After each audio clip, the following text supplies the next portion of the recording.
Breaking news आवां सां share कयूं पिया। इलेक्शन कमीशन सदर डॉक्टर आरिफ अलवी जे चूंडनि बाबति बयान खे रद्द करे छॾियो आहे। गुज़िरियल ॾींहुं ख़ानगी टीवी चैनल जे हिकु प्रोग्राम में सदर आरिफ अलवी चयो हो त खेसि यकीन नाहे त जनवरी 2024 में इलेक्शन थींदी। इलेक्शन कमीशन सदर जे मौक़िफ़ जी तरदीद कंदे चयो आहे त चूंडनि बाबति इलेक्शन कमीशन जूं समूरियूं तयारियूं मुकमल आहिनि। इलेक्शन मुलतवी थियण जो को बि इम्कान नाहे। इलेक्शन कमीशन जे तर्जुमान मूजिबि तकबंदियुनि जो पहिरियों मरहलो मुकमल थी चुको आहे। तकबंदियुनि ते एतराज़ दाख़िल करण जो ॿियो मरहलो सुभाणे मुकमल कयो वेंदो।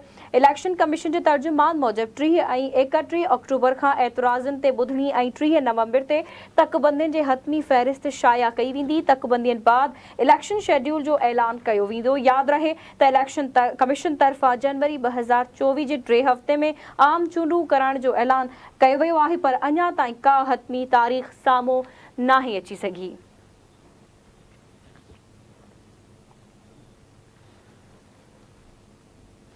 इन हवाले से तफ़सील मालूम कंदासीं। इस्लामाबाद में आवाज़ जो ब्यूरो चीफ कुर्बान बलोच असां सां लाइन ते मौजूद है। जी कुर्बान, वधिक छा तफ़सील आहिनि, आगाह कजो।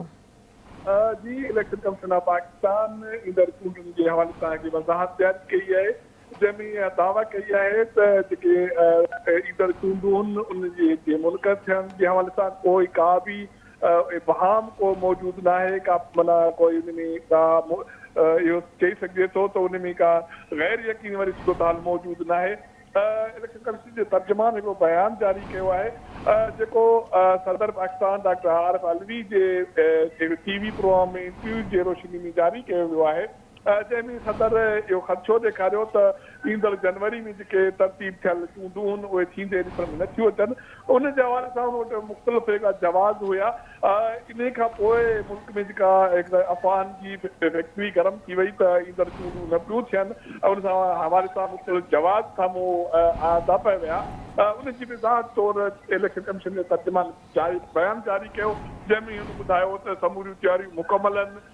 हल्का बंदियुनि वारो मरहलो या ॿिया मरहला सभई उन्हनि ते पंहिंजे मंतक़ी निज़ाम ते पहुचनि पिया ऐं चूंडूं पंहिंजे मुक़ररु वक़्त ते थी थियूं। जी ठीकु आहे कुर्बान, वरी महिरबानी अवां जी अपडेट करण लाइ।